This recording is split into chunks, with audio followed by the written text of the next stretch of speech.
Let me bring you back to October 10th of 2002, when you stood on the floor of the United States Senate and voted to give George Bush the authority to go into Iraq. Let's listen. Saddam Hussein has worked to rebuild his chemical and biological weapons stock, his missile delivery capability, and his nuclear program. He has also given aid, comfort, and sanctuary to terrorists, including al-Qaeda members. Any vote that might lead to war should be hard.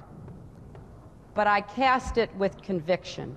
So it is with conviction that I support this resolution as being in the best interests of our nation. As we sit here this morning, Saddam rebuilding a nuclear weapons program, just not true. Giving aid and sanctuary to al-Qaeda, debatable. Your vote in the best interest of the nation. Do you believe that your vote was in the best interest of the nation? Well, I cast a sincere vote based on my assessment at the time, and I take responsibility for that vote.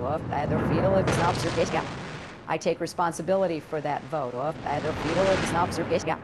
I take responsibility for that vote. Senator, besides the vote to authorize, there were three other important votes during that time period. Here's how Congressional Quarterly wrote about it. A Byrd amendment to assert Congress's right to declare war was rejected. You voted against that. An amendment by Senator Durbin that required Iraq's weapons of mass destruction program to be imminent rather than a continuing threat. You said no to that.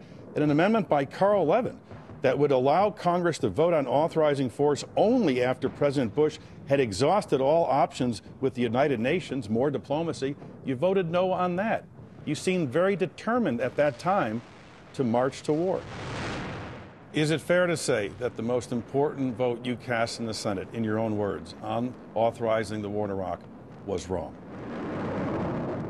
I think it's important to take responsibility. It's important to take responsibility, take responsibility, take responsibility, take Sea responsibility. responsable, no vote for Hillary Clinton. Sea responsable, no vote for Hillary Clinton. Sea responsable, no vote for Hillary Clinton.